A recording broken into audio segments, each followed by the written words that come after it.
अस्सलाम वालेकुम। I hope कि आप सब खैरियत से होंगे। आज हम सर परमल सिजाद के असाइनमेंट क्यूएम की सॉल्व करेंगे, ठीक है। और इस असाइनमेंट की इंपॉर्टेंस सुन लें। फर्स्ट ऑफ ऑल मैं आपको बता दूं, अगर आप इसे असाइनमेंट अच्छे से कर लेते हो ना, तो इंशाल्लाह ऑलमोस्ट आपका 70% पेपर क्लियर हो जाएगा। और इस असाइनमेंट को करते हुए आपने एक बात का ख्याल रखना है कि जो भी एमसीक्यूज़ आप सोल्यूशन में लेते हैं ना, तो उसको आपने एक दफ़ा रिटन आउट लाजमी करना है, ठीक है। और अगर आपको कोई चीज़ की समझ नहीं आए तो आप नीचे कमेंट में पूछ सकते हैं, ठीक है। और इंशाल्लाह आपको मुकम्मल रिस्पांस दिया जाएगा और आपके साथ हमारी सपोर्ट होगी। चलिए एमसीक्यूज़ को स्टार्ट करते हैं। एमसीक्यूज़ नंबर 1 है, which of the following statement as regards to the value of the correlation coefficient is are correct. The coefficient of determination is the square of the correlation coefficient.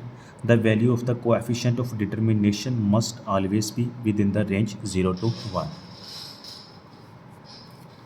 अच्छा, इसमें correlation coefficient है। First of all इसके बारे में थोड़ा सुन लें, इसकी history क्या है।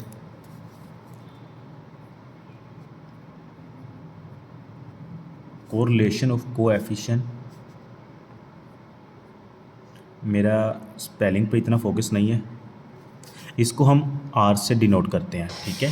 और जो कोएफिशिएंट ऑफ डिटर्मिनेशन होता है ना,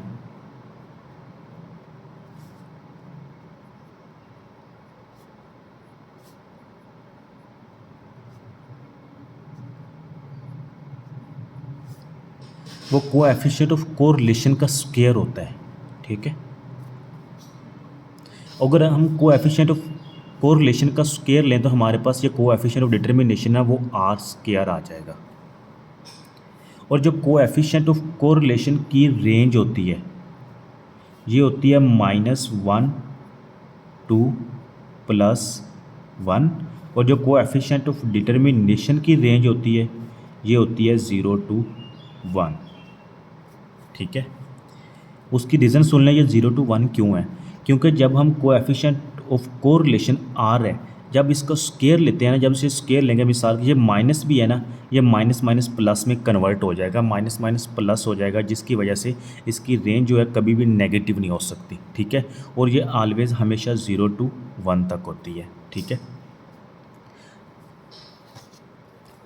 तो इसमें देखें आप, पहला एमसीक्यूज़ में पहली स्टेटमेंट है coefficient of determination. Coefficient of determination क्या है, is the square of correlation coefficient.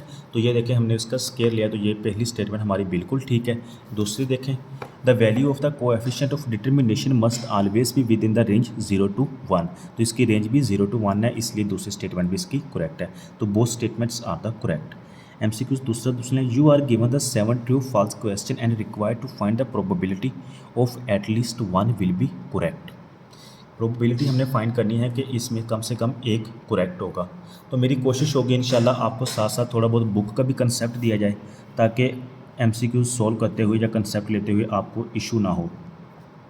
First of all सुने, binomial probability, binomial distribution.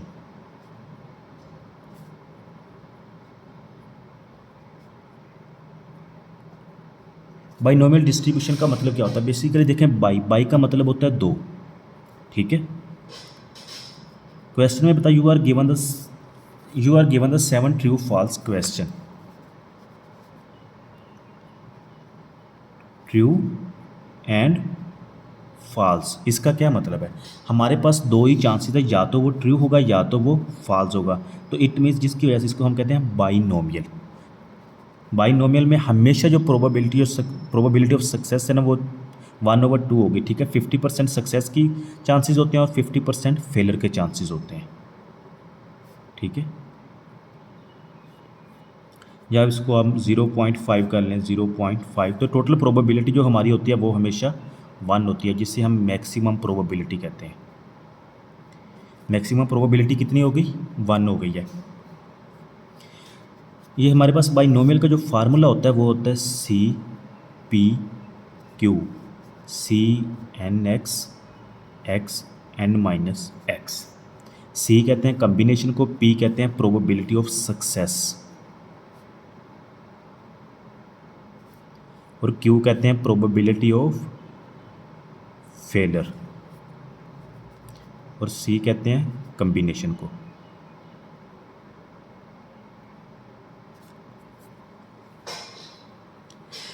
Basically आप लोगों को बताने का मकसद ये है कि अगर आपके बुक से कंसेप्ट वीक भी हैं तो इंशाल्लाह आप लोगों ने परेशान नहीं होना। इधर हर एमसीक्यूज़ में जो भी एमसीक्यूज़ न्यू होगा उसमें आपको थोड़ा सा बैकअप बुक का कंसेप्ट दिया जाएगा, देन हम एमसीक्यूज़ सॉल्व करेंगे ताकि आपको असाइनमेंट सॉल्व करते हुए कोई भी इशू ना आए। ठीक है, तो ये फार्मूला हमारा तब कब लगता है जब आपके दो केसेज, या प्रोबेबिलिटी ऑफ सक्सेस हो या प्रोबेबिलिटी ऑफ फेलर हो, दो चांसेस ऑफ 50-50%। ठीक है, चलिए एमसीक्यूज़ को स्टडी करते हैं। You are given the 7 true false, हमें 7 ट्रू फॉल्स दिए गए हैं, क्वेश्चन है, and require to find the probability of at least one will be correct. Probability of किसकी फाइंड करनी है? Probability of X greater than equal to 1, इस चीज़ को हम लोगों ने फाइंड करना है। मैक्सिमम प्रोबेबिलिटी हमारी होती है 1।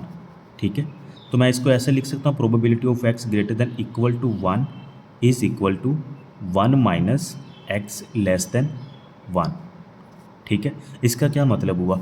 टोटल प्रोबेबिलिटी हमारे पास 1 है। ठीक है, और हमें टोटल कितने क्वेश्चन दिए गए? 7 दिए गए हैं। 0, 1, 2, 3, 4, 5, 6, 7। X greater than equal to 1 का मतलब क्या है? एक या एक से अबव, एक या एक से बड़ा। तो इट मीन्स कि 1 से लेकर 7 तक हम इन सब का आंसर निकालें और उसको प्लस कर लें। और दूसरी तरफ हमारे पास आसान तरीका है कि जो भी हमारा आंसर आएगा सिफर का, मतलब सिफर का आंसर निकाल लें और उसको 1 में से माइनस कर दें, तो हमारा करेक्ट आंसर आ जाएगा जो इस सारी रकम का बनता होगा। और ये हमारे लिए आसान है एज़ कम्पेयर टू 1 से लेकर 7 तक की वैल्यूज़ फाइंड करने की जगह। ठीक है, तो मैं क्या लिख सकता हूँ? Probability of X greater than equal to 1 is equal to 1 minus probability of X is equal to 0। ठीक है, अब X is equal to 0, probability of X greater than equal to 1 is equal to 1 minus, अब यहाँ पे हमारा formula कौन सा लगेगा? C P Q. उसकी वजह क्या है? क्योंकि इसमें सिर्फ 2 चांसेस हैं, या तो वो ट्रू होगा या तो वो फॉल्स होगा। सही है, तो n हमारे पास कितना है? 7 है। 7 combination x is equal to सिफर है। अब हमारे पास यहाँ पे p क्या होगा? ठीक है, अगर हमारे पास 2 ऑप्शन है, इट मीन्स 1/2, 2 में से 1 ठीक होगा और 2 में से 1 गलत होगा। तो इट मीन्स कि 0.5% उसके सक्सेस के चांसेस हैं और 0.5% फेलर के चांसेस हैं। तो 7 कम्बिनेशन 0 मल्टीप्लाई 0.5, पी के ऊपर क्या है? Probability of success P, X is equal to 0 multiply 0.5 Q, N minus X, 7 minus 0 is equal to 7। Calculator पे पुट करें, 1 माइनस 7 कम्बिनेशन सिफर मल्टीप्लाई 0.5 पावर सिफर multiply 0.5 power 7 is equal to, ये हमारा आंसर आ गया 0.992।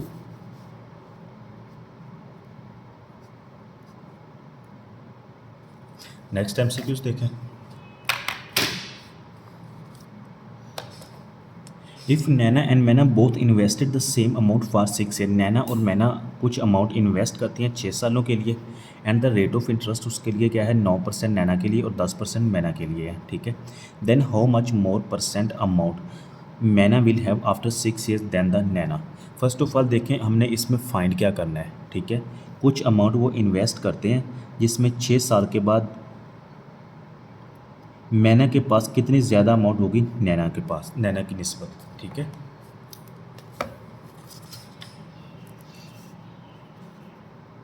R1 हमारे पास 9% है और R2 हमारे पास 10% है और N इज़ इक्वल टू 6 है।